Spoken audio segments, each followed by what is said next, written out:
Students, can you please ask your friends to join fast? We'll be starting the session in another 5 minutes time.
So we'll start now.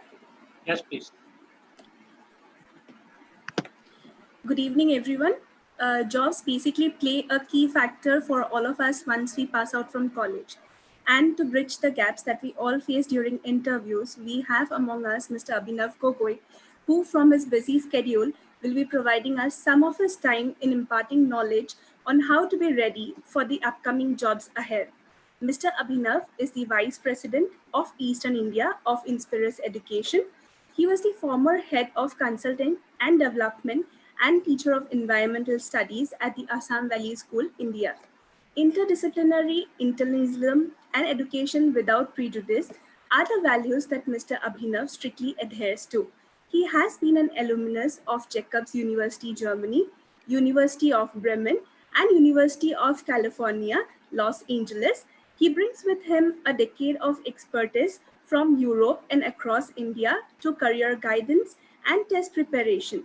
He is known to be experimental in his strategies, work without any prejudice, very proactive, and approachable to his students. We all welcome you, Mr. Abhinav, and also to Mr. Yash on behalf of ADTU family. Oh my God. Thank you. Thank you so much, Ipshita. And good afternoon, everyone. I hope I'm audible and also visible. Yes, Uh, you are. Great. So anyway, I think on very, very short notice, it's amazing that Assam Downtown University and Ipshita arranged this so quickly. And it's amazing that also there's so many participants. I mean, it's very, very nice to see so many people joining in. And at the same time, I'm also very, very excited to actually interact all of you in a personal front also, because I'm the son of the soil. মই অসমৰে হয় আৰু মই অসমীয়া জন্ম ইয়াতে হোৱা. But but I have moved around a lot in my life. In fact, I left Assam in 2000, and then I only returned back in 2012 after living outside of Assam and outside of India for the last 12 years, for the past 12 years. And in that time, I have traveled to about 33 different countries. I lived in 2 countries besides India. I did my bachelor's, master's, etc., everything from outside.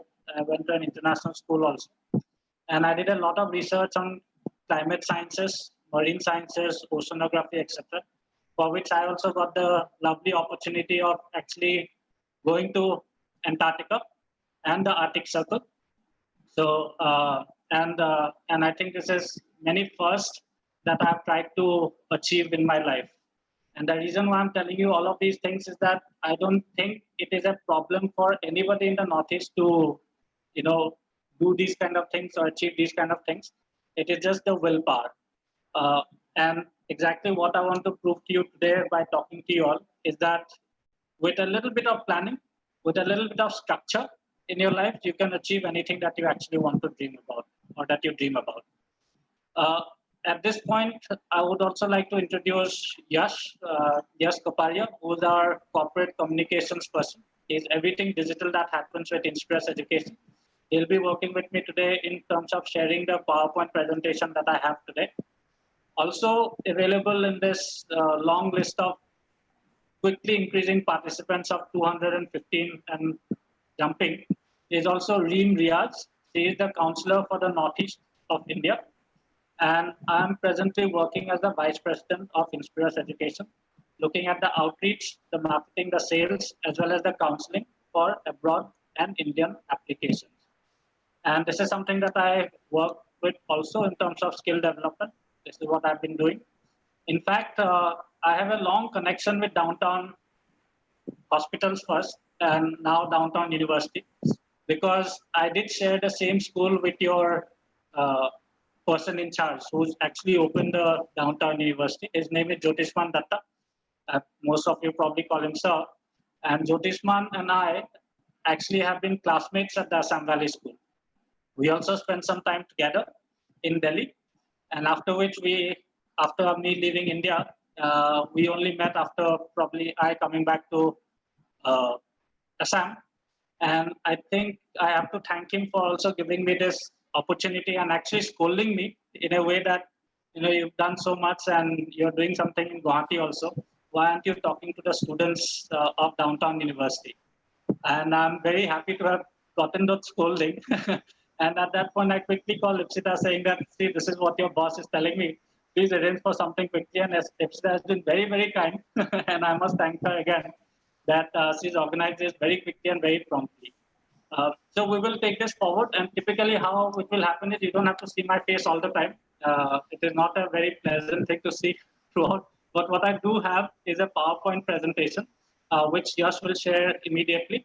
And I will take you through the ideas that I want you all to understand and know.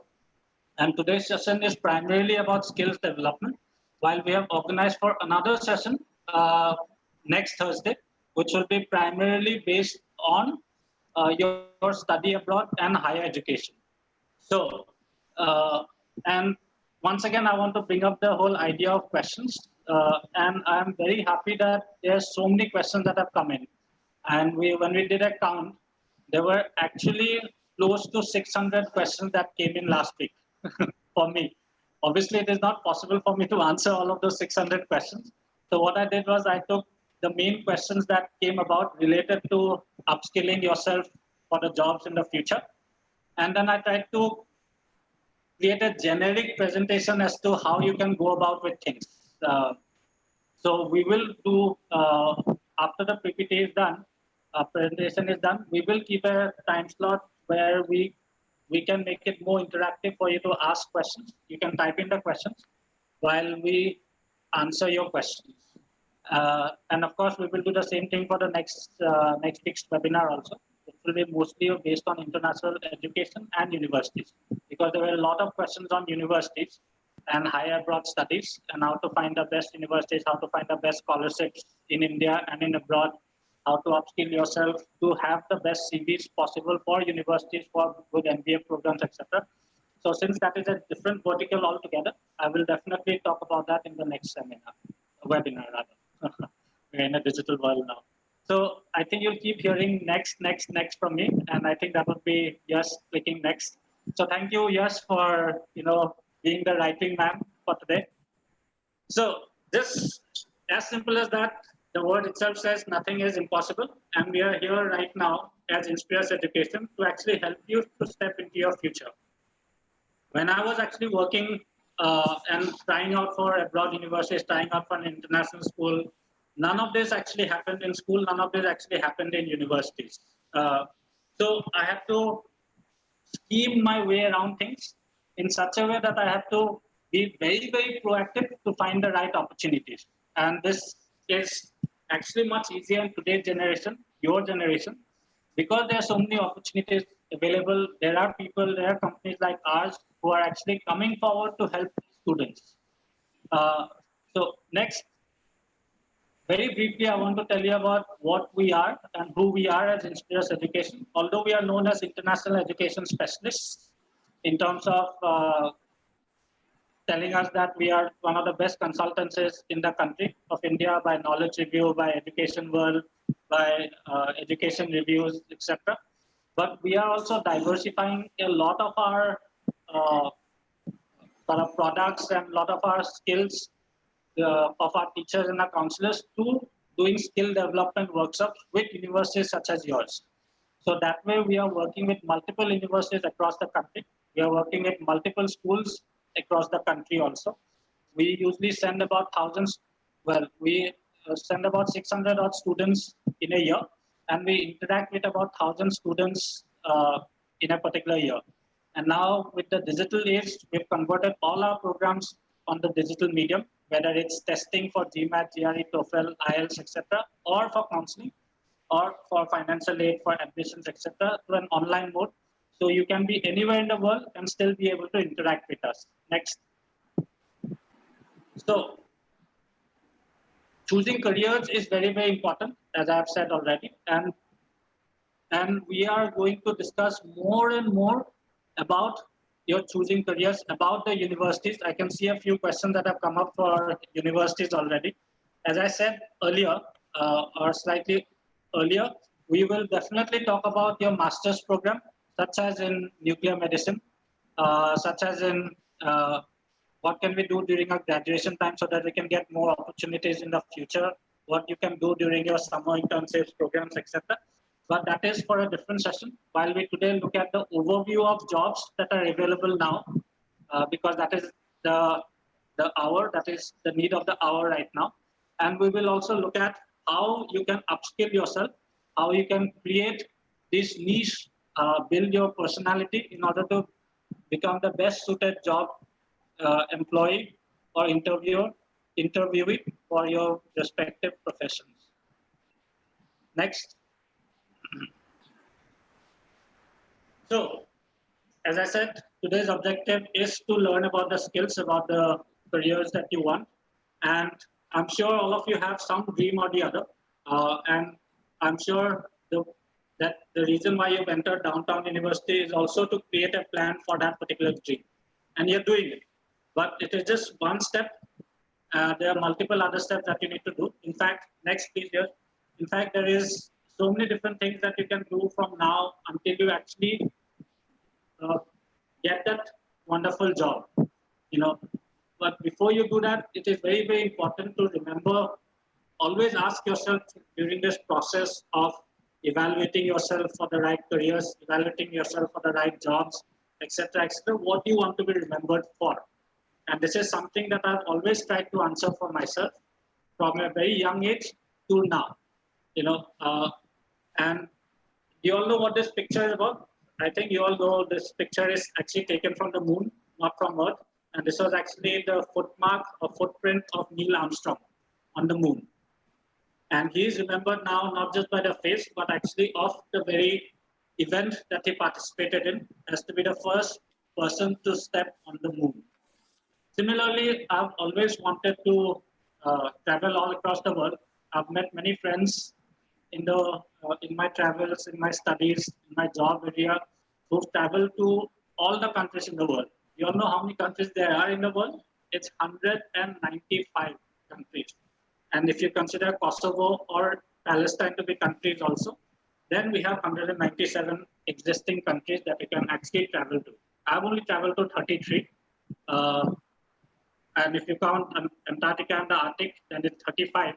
But there are people who travel all across. So this is something that I always wanted to be remembered for, that I've always wanted to travel all across the world. I wanted to be known as a traveler. But slowly that dream has changed for me to become somebody in the Northeast so that I can bring the same kind of awareness that I've had by leaving Assam to the Northeast students, to students like you, to the whole of Assam and the Northeast, so that you can take the best steps forward, so that the whole world is at your feet. Next, please. So having said that, you are already this kind of a student. You are just by being on Zoom, just by being on digital devices, just by sharing knowledge, just by working on clouds, etc. You are already tomorrow's student, which we expected to happen probably in 3-4 years' time. But the pandemic situation has created tomorrow's student to be today's student. So I'm very happy that you are already working and on this respect. Next, please. But it is not enough to be tomorrow's student until or unless you know what exactly are the top jobs in 2030. And the reason why I've chosen the year 2030 is because it's 10 years from now, as simple as that. And 10 years is a long time for anything to change in the world. Right? In fact, when I was studying at Jacobs University of Bremen in Germany, I was doing my Bachelor's of Sciences in Earth and Space Sciences. We had to study about the ocean, we had to study about the geology, the geophysics, the climate, etc. And in that point of time, at that point of time, we were directly connected with the Harvard University also, where Mark Zuckerberg was studying there, and he had created something called as the Facebook. It was not Facebook as it is now; it was called the Facebook, and this was something that was created so that the universities across the world can stay in touch with each other. Their students can stay in touch with each other. However, so therefore, because Jacobs University was part of the network, I was also on Facebook in 2006. And after that, as things shaped up, Facebook became a multi-billion-dollar product. It was open to public in 2010. And by the time I came back to India in 2012, every person literally had a Facebook account, right? And through this whole idea of Facebook, through this whole idea of Instagram, through this whole idea of WhatsApp, we created a whole new aspect of marketing. We created a whole new aspect of technology. We've created a whole new aspect of employment, that these are the best jobs that is available right now. And this happened within the space of 10 years time. So in 2006, we didn't even know this something like this would exist. But this is part and parcel of everybody's life right now. So similarly, what will happen in the next 10 years is anybody's guess. This whole pandemic has also created a situation for us right now where, in very short space of time, all the teaching has moved online. All the paper correction has moved online. All the systems are moving online. Things that can be done over that require printing of paper, we are slowly becoming paperless. In fact, we are moving in such a fast pace that it will be very, very soon that will become driverless for almost everything. We will probably not need drivers anymore. We will not need delivery boys because there will be drones delivering your food at home or your packages that you order. So in 2030, you have to think of it in terms of three areas, what we call as tech jobs, touch jobs, and high care jobs. Now, what are these tech jobs? It's very simple, it's understandable. The touch jobs, however, are something that is very, very personal. As soon as more and more things happen in terms of AI and robotics, the more help we will need in understanding these various things. And the last is we cannot deal without any personal care in terms of medical, health, and sciences such as those, and these are known as the high care jobs. Next, please.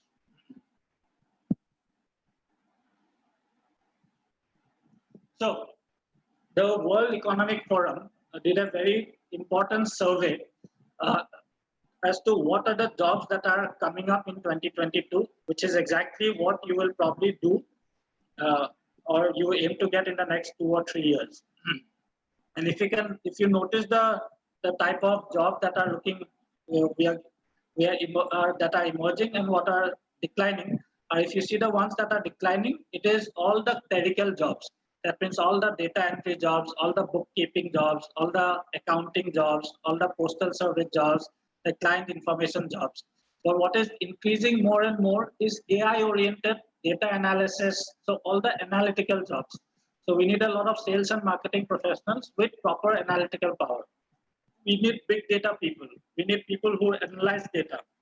We need people who understand AI and machine. Next, please. And all of these have created a situation where this whole AI revolution has come to fort. So I asked, there was a survey that was done through different CEOs, chief executive officers or managing directors of companies across the world from 91 different countries. And they were asked these quite a few questions, but I wanted to highlight two. They all think, or at least 63% of the CEOs think that AI will have a larger impact on the world than internet revolution. So what we had from 2000 onwards, the AI will change the space and time and breadth of everything. Are you prepared to learn about AI? That is up to you. The second is that AI will also displace more jobs than it creates in the long run. So that means 59% of the CEOs think that they will have to probably hire an AI rather than you or people in order to do the functioning in a job setting. Moving on.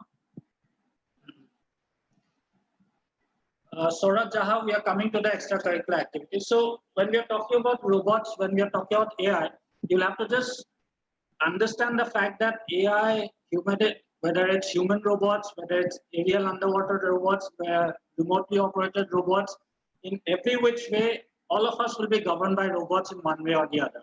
So tech and digitization has become extremely important. So if you have not put your hands inside digitization and learning about IT skills, etc., then you are already out of the rat race. You must start immediately.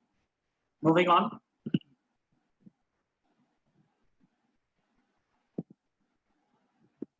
So this is a list that I thought was extremely useful for you to understand that this is exactly, I feel, from my survey with multiple different people across India, are the most hot jobs to come in the next 5 to 10 years.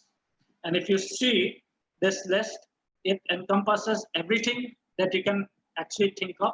And some of it, or a lot of it, is actually are being taught at Assam Downtown University also.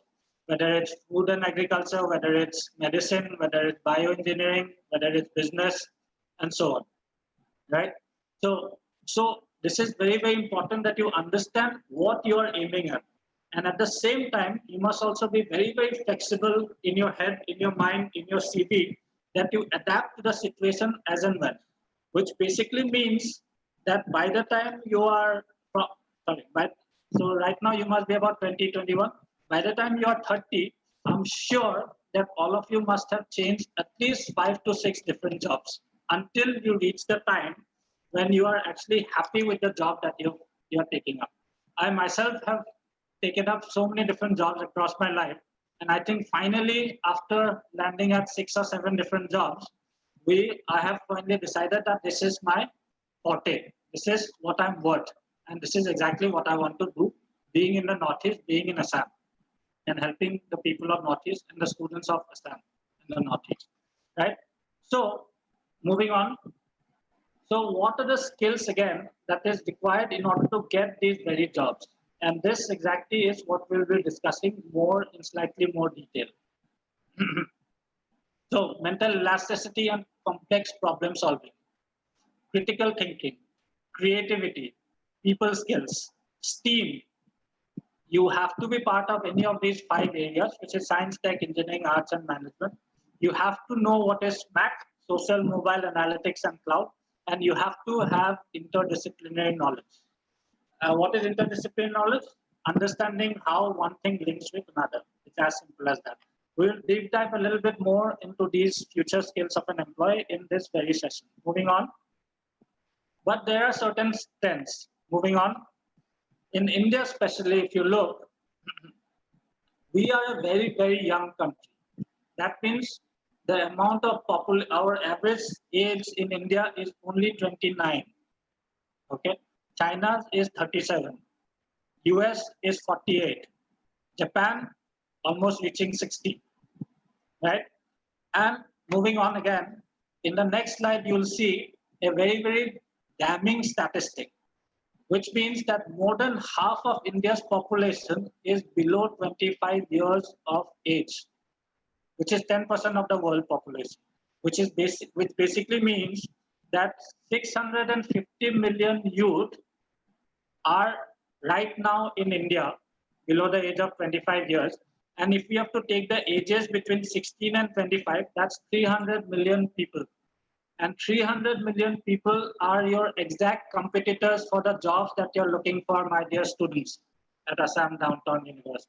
300 million people. That is not a joke. It is a lot of students. So how, moving on, yes, how do we create a situation where we can stand out from this rest of this 300 million people? There are some trends though. And biggest worrying trend right now, as we see, is, well, the picture says it all. As soon as we graduate, our difficulty of unemployment starts. Next, second trend that we are seeing is that our country is facing the greatest skill shortages among most countries in the world.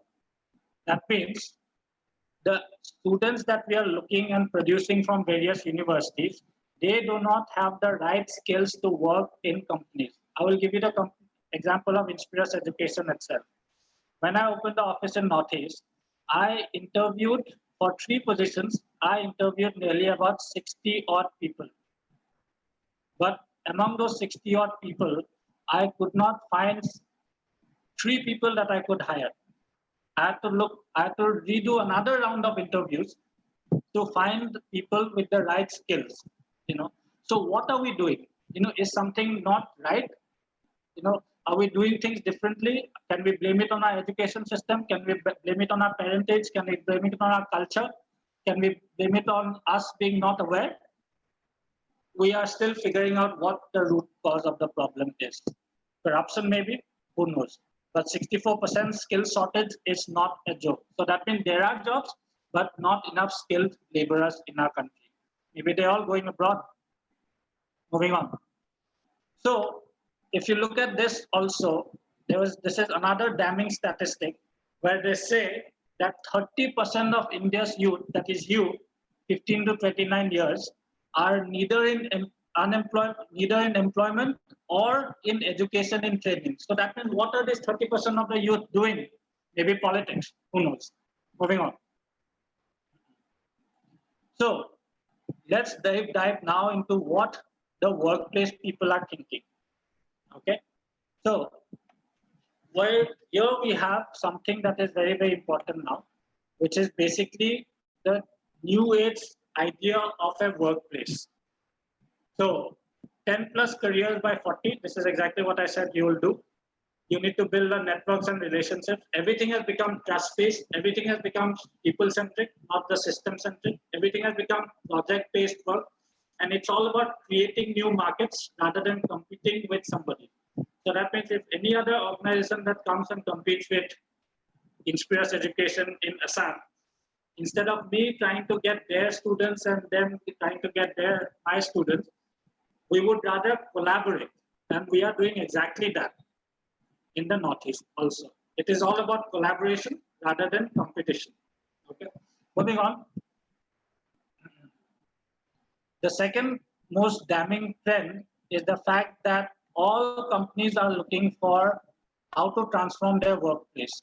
And they've all realized that knowledge is not a problem because you'll find always knowledgeable people, but soft skills is the biggest problem. That recruiting an HR is fine. So I can get a very, very good English teacher or a maths teacher, but if that teacher is not aware of how to deal with things through Zoom or through digital media, then I will have a problem, right? Similarly, if a counselor, if I hire, no matter how good the counselor is, if he or she does not know how to administer a Zoom lesson or a Google lesson or know how to work with Smack, clouds, and so on, then it will be very difficult again. Next. Very importantly, also, there is a important statistic in terms of hiring freelancers. That means more and more students are becoming freelancers. More and more employees are becoming freelancers. That means they stay at home and they work with multiple different companies. So that means everything is becoming very, very individualized. So that means if you are a very, very good hacker, if you are a very, very good biomedical scientist, if you are a very, very good nurse, if you are a very, very good doctor, you can work with multiple different people and nobody has a problem with that. And hiring freelancers also is becoming a very big trend. I myself am looking at now freelancers. In fact, I'm looking to create a whole new internship sector for Inspires Education. Maybe some of you might be interested in doing internships with us for content writing, for developing different products, doing outreach, digital media marketing, etc., etc., or learning about Smack, cloud marketing, and so on. Moving on.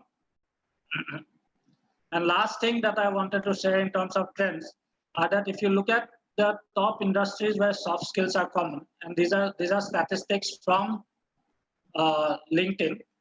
They are, if you look at restaurants, if you look at professional training like education, universities, if you look at consumer services like Tata Sky or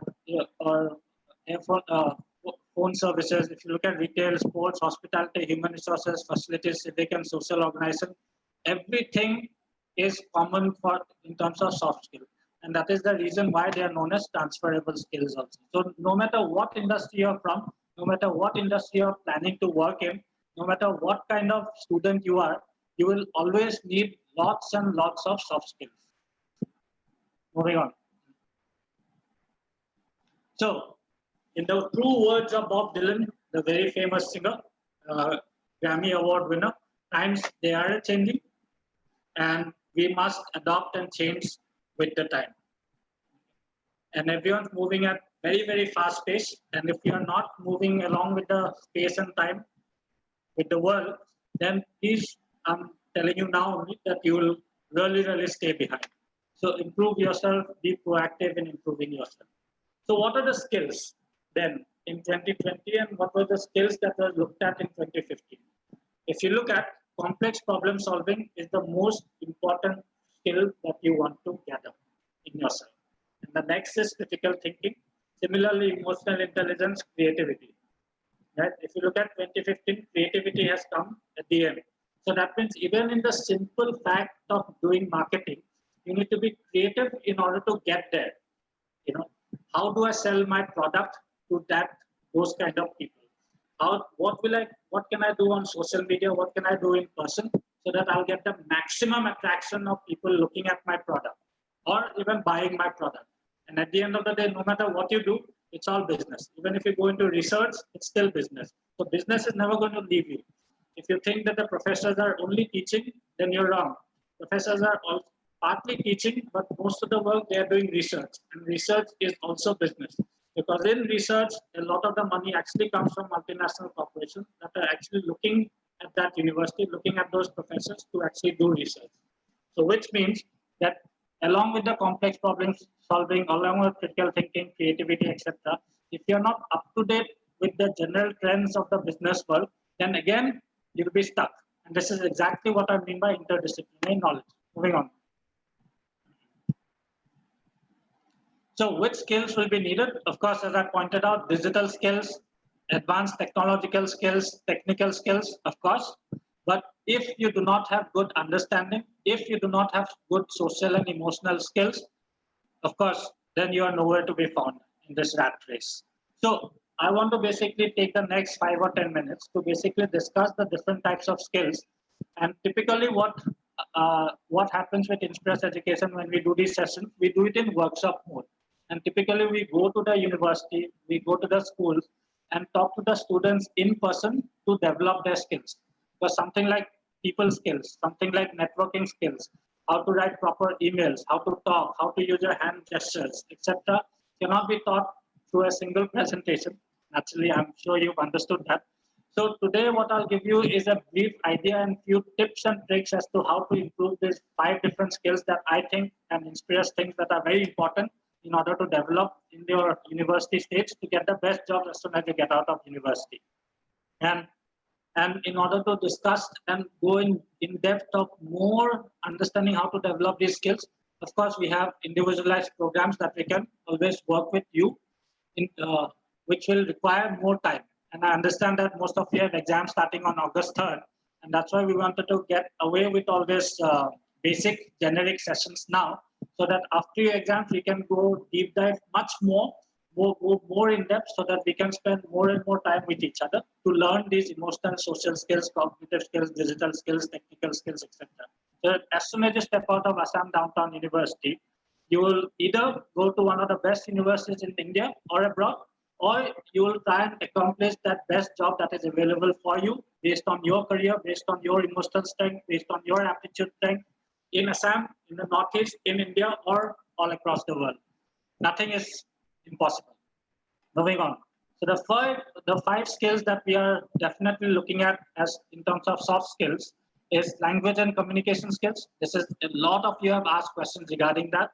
Leadership skills, I did not find too many questions based on that. Information technology, a lot of questions again.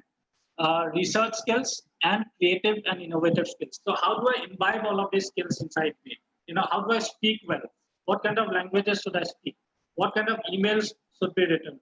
How do I develop my CV to become a leader? How do I look at research and figure out how to do the best research, how to get the best website, how do I improve my cloud skills, how do I improve my IT skills, how do I become more creative? So we are going to look at those now. Moving on, but because I found so many questions related to interviews, related to your language and communication skills, I decided to spend a little bit more time discussing about these written and communication skills. And in this, there are basically 8 different skills that you have to look at when you are speaking and communicating. Very first are telephone skills. So you have to figure out a way, or you have to think in your head as to what you want to say on the telephone. Because if you're just digressing, if you're doing doesn't make sense. You need to know what you're speaking and you need to say that straight. There's not enough time nowadays in nobody's hand that they want to keep doing It sounds so bad. You'd rather be a DJ instead. Second, presenting skills. There has to be a structure in how you want to present things. There has to be an overall picture. There has to be a body, and there has to be a conclusion. Typically, this is what we've learned as a young age in school when we are doing the essay writing. Always start with the beginning, then move on to the body, then conclude well. And this is exactly what happens whether you're presenting a PowerPoint presentation, whether you're presenting as a voice, whether you're presenting on the phone, whether you're doing video presentations, it doesn't matter. There has to be a proper structure and the audience must understand that proper structure. Third, giving and accepting criticism. There's a very simple trick that you must do always, and this is what we call as praise sandwich. That means if you want to criticize somebody, always criticize two things, but along with that, always say one good thing and put that first always. So that means if you're saying something and if somebody is giving you a presentation, say one good thing about it. That means the presentation is very concise, very precise. However, this is what I want changed. One. Next, I would also have liked you to concentrate a little bit more on the structure and the color of your presentation. Right? So which basically means that you are, buttering up. In simple words, you're buttering up a little bit. Well, not really buttering up. You're saying something positive and two negative. One positive, two negative. Always think of that way in all your conversations when you're giving reviews. And it's very, very important to do that, not just in a colleague setting or a peer setting, but also with your parents, also with everybody. Right? Third, as I said, motivating and supporting. If you don't encourage, it'll be very, very good. So very, very bad. Which means that you need to know what are the motivating words. What are the encouraging words that you can speak and say. That means what I'm trying to, in other ways, say is that you need to improve your vocabulary. How do you improve your vocabulary? Either you read books, either you mug up the dictionary, or you speak a lot. You do spoken English, or spoken Assamese, or spoken Hindi, right? And if you do not find somebody well enough to speak to you, or listen to you, or guide you, and so on, there's lots of material online. There's lots of videos on YouTube. There are lots of online courses that you can do on spoken English, written communication, spoken communication. It is very, very easy. Or you come to companies such as ours, organizations such as ours, and we'll help you out with that also. Very important is persuading and negotiating. Without good negotiating skills, without good persuading skills, it is very, very difficult for you to achieve anything in life. That means whenever you're talking about your salary, whenever you're talking about your research, whenever you're talking to people and debating about issues, there's always some amount of persuasion, there's always some amount of negotiation. And you have to keep that as a balance. That means you cannot say that I am right and I'm the only one who knows it all and therefore I'm right. If you're the one who knows it all, then I'm very sorry to say that I think you just have a very, very big ego and nothing else. So reduce your ego, understand that compromise is the best way forward in terms of collaboration, because if you do not negotiate, if you do not persuade, that means you'll be left alone. And there's no place in the world, in today's world, for work if you do not know how to collaborate, how to network, and how to persuade and negotiate. Very important is research, gathering information. So that means how many of you have decided to research on Inspirus education before you actually came in to hear me speak or look at my presentation? I did get a few inquiries.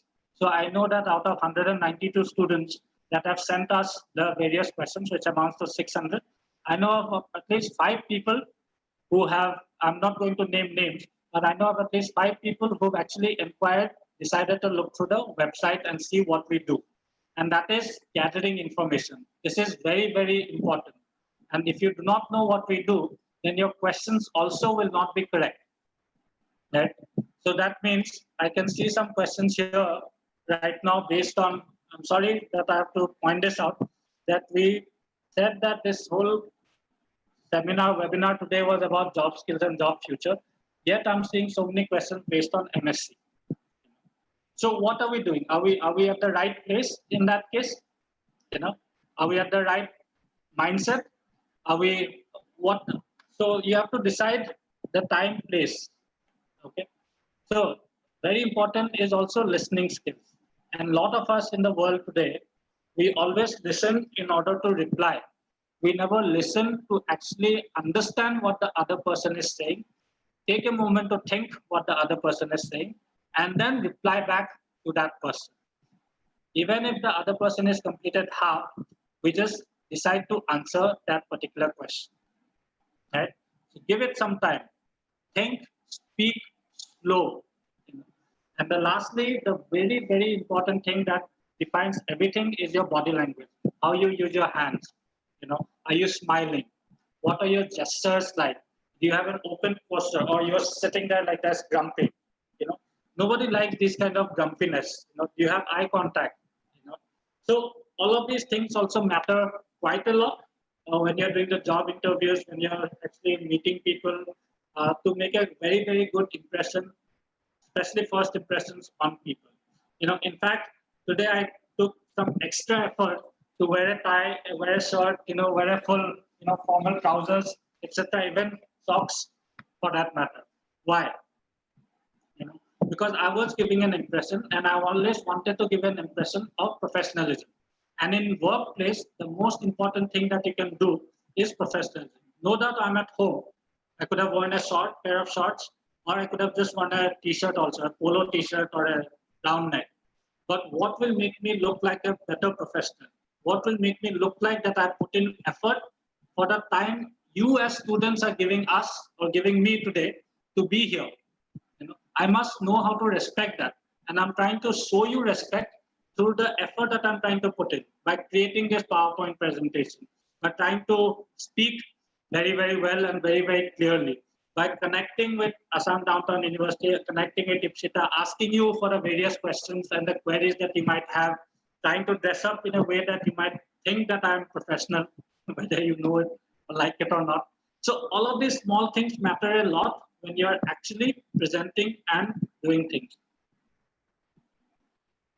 How There's a very interesting question: how to communicate with an arrogant person who always thinks they are the best?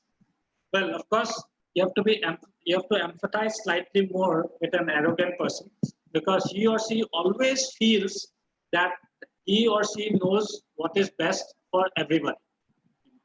And in order for that person to come down, either it is an inferiority complex, because arrogant people always have a very, very small, very, very tiny, big inferiority complex, and a very, very, well, sometimes a big ego or a very small ego. It really depends. So I think it is all about patience. It is all about understanding what that other person, no matter how arrogant or proud they are, would be. Moving on, Yash. So, as I just said, I think it's all about improving your communication skills, and this is exactly the answer to the question. Also, empathize with the other person. See why that other person is proud or arrogant. And if that person continues to be arrogant, then there must be something else that affecting him that he is becoming arrogant. You don't necessarily need to point it out, but you can always try saying that. Use the praise sandwich. Say one thing positive while you're saying the two negative things. Say that I love the way you are speaking so clearly and concisely, but at the same time, the way that you are you are projecting yourself to me, I feel that I'm not connecting with you. Maybe because you are coming off as a very proud person. Maybe you're coming off as a very, very know-it-all. I might be wrong, but can we do something in order to improve our relationship better? It's as simple as that, right? So be clear and be to the point, ask open-ended questions. So let's look at what are the people saying in terms of job interviews. Moving on here. What they're saying, what most improves a candidate's chance of interview during a job interview. And if you look at these statistics, the one who actively listens and asks the most relevant questions are the best chance of job interview. That means in order to actively listen and to ask the relevant questions. The key fact is research. How much research have you done of that company? How much research have you done of that job or that job profile? You know what is the current trends of that particular job profile. So if you're going as a digital marketer, if you're going to apply as a pharmacist job, do you know what is happening in your state, in your region around that pharmacy? You know, do you know what is the trending, what are the skills that a pharmacist nowadays need? So, so this is very, very important. The next is, of course, your skills. If you do not have your skills, if you do not have the right communication skills, if you do not have the right digital skills, technical skills, if you do not have the right knowledge about that particular job, then it will again be very, very difficult. Moving on. Let's look at the job interview thing in a different perspective. Reasons why job interview candidates are rejected. And the top two, as you can see, is poor communication skill, and second is lack of proper etiquette. How do we improve our communication skill and how do we improve our etiquette? And that is the most important thing. And I think this is, and it's very important. And I'm sure that as a Assam Downtown University student, you're understanding that, because these are exactly the questions that I got a lot more than any other question as to how to improve communication skills, how to get over my nervousness, how to have proper etiquette. Well, this is proper etiquette. You know, a tie, shirt, and uh, formal trousers for an important formal event such as this. You know, if it was a very informal event, such as a wedding party or something, I would have been dressed differently. You know, in terms of communication skills, as I spoke already, body language matters, the way you speak matters, the hand gestures matters. And last, if you look, the lack of technical ability. No matter how good your communication skills and proper etiquette are, if you do not have the technical ability, obviously you will have very, very little chances of getting that job. And at the end of the day, it is all about confidence. Next year.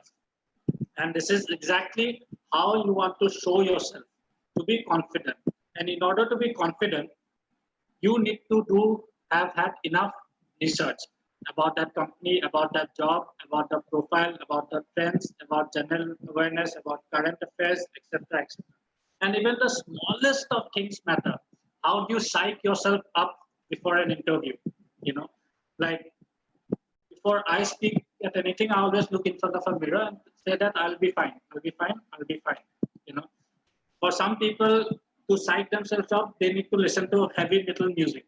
You know, some people like to listen to classical music. Some people like to, you know, get into a zone or a space where they're just sitting alone for a long period of time and just thinking and deciding as to what they want to say in their head. One of my mentors in Bombay used to do that, while another mentor used to just be more and more lively. Somebody needs that extra cup of coffee. And even the simplest and the tiniest of things matter a lot. Just by wearing a tie, you feel suddenly a little bit more formal. Just because I'm wearing shoes now, I'm feeling slightly more formal. If you put some extra perfume even, that will also make you feel good. You know, so if you look at very, very good hair salons, and this is an actual study and research done mostly abroad, not much in India. This hairstylist always put a lot of cologne on their hands, or especially like oils, you know, the soothing oils. So when they're actually dealing with the hair of somebody, you know, they smells from the rest, etc., go in and they soothe that person.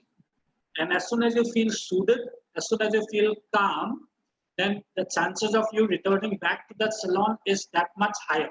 You know? So you need to pay attention to these things. You need to read up a lot about these. This is exactly what I mean by research. Moving on, yes?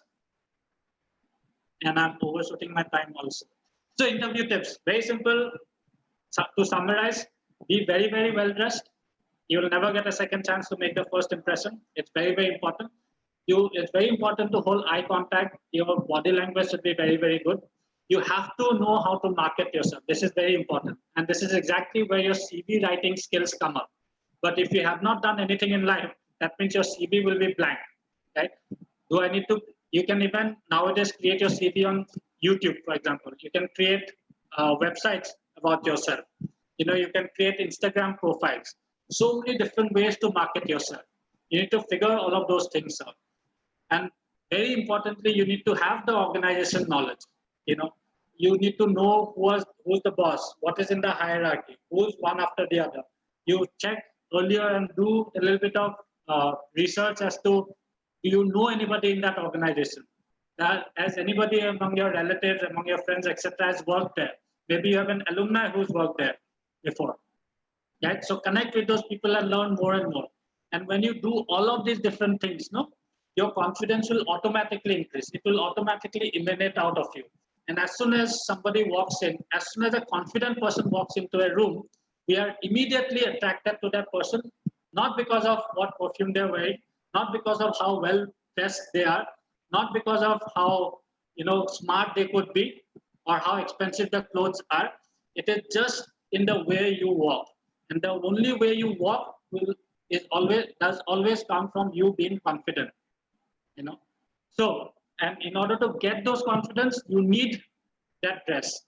So it's a back and forth situation. It's a catch-22 situation. You need that knowledge about that online.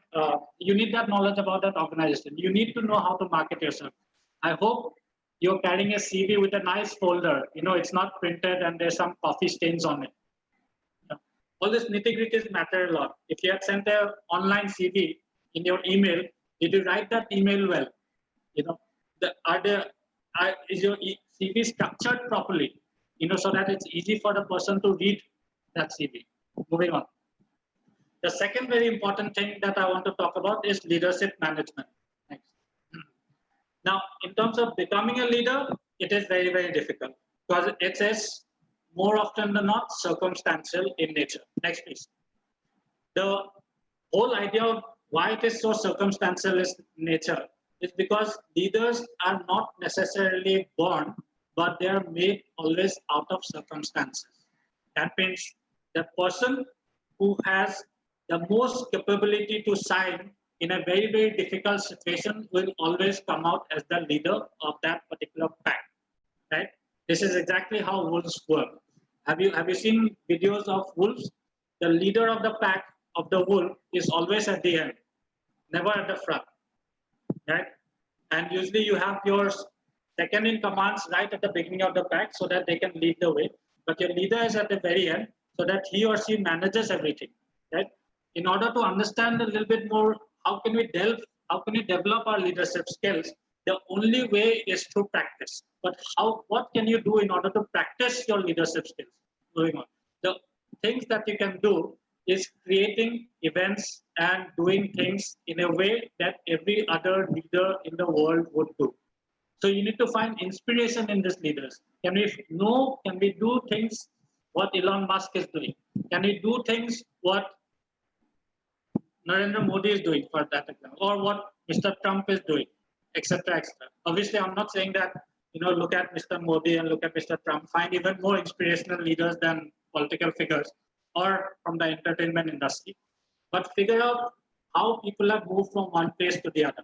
And all of these things involve the whole idea of leadership comes from the idea of strategic thinking. That means you need to have a vision in your head, in your eyes, in your mind, in your heart.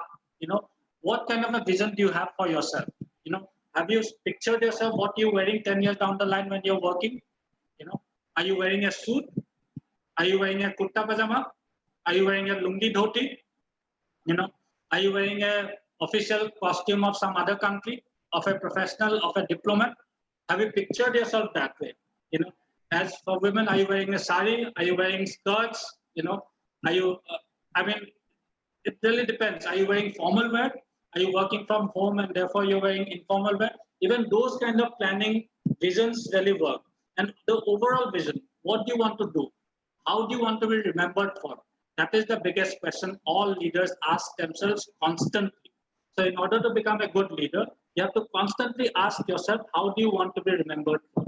Or what do you want to be remembered for? Very, very important. And of course, planning and delivery, communication, management, how to persuade people, all of these again become very important communication skills because leaders need to know how to communicate.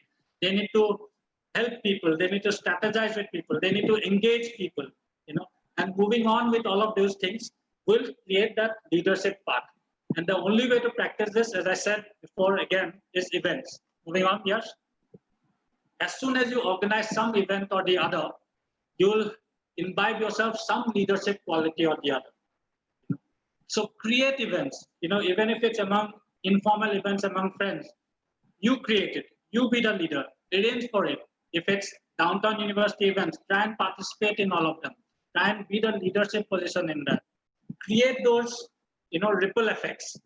As soon as you participate in one event, you suddenly become slightly more confident, and that will have a rippling effect of you in handling other events in the future.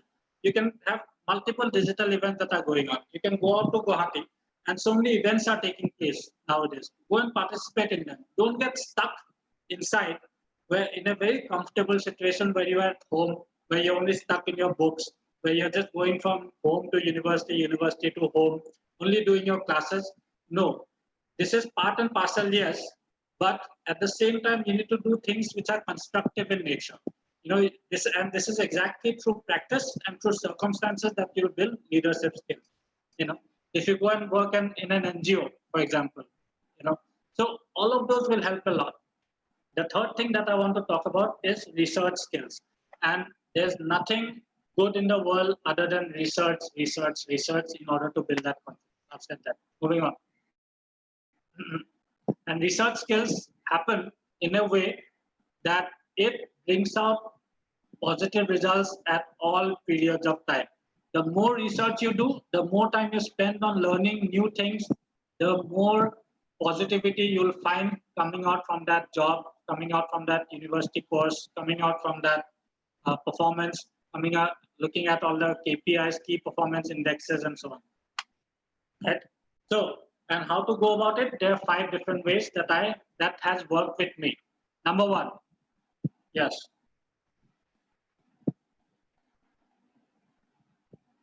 Ask yourself questions. Always ask as many questions as you can and try to solve as many problems as you can, even if it's just to yourself. Ask that question. The more questions you ask, the more qualities you'll have in terms of research. And that is why I was so happy when I sent the survey across to Downtown University and so many of you responded. It's amazing that there's so much participation, there's so much need, there's so much want to learn, and honestly speaking, as I said, I've traveled to so many different countries across the world. The Northeast and Assam is a region where students such as you are creating multiple different ripples and multiple different changes, just because you're asking so many questions, not just about yourself, but also about society, also about jobs, also about employment. And do that way. Ask questions. The more questions you ask, the more research skills will improve. Second one, I did the same thing. Search for connections. Every single thing in the world has some connection with each other. This is what we call as bridging the gap or interdisciplinary knowledge. The more things you can connect with each other, the better your research skills would always be mentally. Third, expand your worldview. So don't get stuck in looking at only what is happening within Assam or what is happening only in the Northeast or India. Look at things from different worldview. What would a German person think about our political situation now? Or what would a person in South Korea think about the differences in the regionalistic attitude of our region in the Northeast? What would somebody in West Indies or US think about the health sciences that is happening in Assam? Look at different ideas, and slowly you will start to see that different people in the world has different views. And therefore, international travel is so important. Therefore, international studies are so important because it gives you a completely different idea of the same thing. And the great part is that you can actually implement those ideas to the best of your knowledge in the region that you're from. And that is our true calling. If you're part of this region, if you're part of any region in the world, you must do something to improve your community. So expanding your worldview and bringing it down to the region is another way to improve your research skills. So look at opinions, ideas from different sources. Fourth, it's as simple as playing brain games, doing quizzes, etc., doing mathematical things. Instead of playing that extra video game, why don't you play some chess? And this definitely has helped, because it has helped with me definitely. I play about, I think, 50 odd chess games every day. I think and I started playing chess in 2008 or something. And since then, I think I have averaged at least about 50,000 odd chess games, you know. And any of these tidbits, crossword puzzles, that helps. Sudoku, that helps. Chinese checkers, that helps. Anything that creates some type of brain activity inside you will always create good research skills in you. It's very simple. Last one, and one of the most important ones, is to be part of some sort of constructive organization, whether it's a debating club, whether it's a movie club, whether it's a reading club. And in these clubs, you always get to interact. And in this interaction, you discuss ideas, you discuss literature, you discuss about problems, try and find solutions to all of these things. The more you discuss, the more you debate, the more research skills you'll get, because you'll get to know different people's opinions. Right? Moving on. I think in terms of information technology, it is very simple. Let's move on. It is all about SMAC, okay? Social, mobile, analytics, and cloud. If you are not aware about these things, then you must start immediately. And the only way to start these things and learn these things, move on, yes, it is by enrolling in multiple different online courses that are available all across the internet, whether it's on Udemy, whether it's on Coursera, whether it's on EDX, whether it's on anything. Just Google anything that you want to learn about IT skills, about SMAC skills, social mobile analytics and cloud. Get some sort of certification or the other, and this will do wonder for you in your job applications, in your CVs, in your courses, etc., etc. And the very last skill that I want to touch upon today is creative and innovative skills. Creativity sometimes is inborn. More often than not, it is a process. And if you want to make creativity a process, these are 5 ways that always tends to work. Firstly, for any situation that requires you to be creative, gather all the information that you can from all different angles, which is basically your research skills. Second, saturate with this idea. That means think about it and disconnect and try to connect the dots as much as possible. So that means you're taking the information and shaking it up, jumbling it up so that everything gets hodgepodge, and try to create that puzzle again. Third, incubation. That means after you shake it up, after you look at it a little bit, you go away and take a break. Let the mind rest. There's a story where before giving a presentation, if you read the presentation very well before you sleep, then you don't need to prepare again the next morning. Because as soon as you read it before you go to sleep, your brain works automatically processing all of that information. Okay, and that helps a lot, because when you do a little bit of summaries at the end, which is called the illumination period, that means you revisit and you re-examine, then more ideas come forth. And in order to test these ideas, of course, you need verification.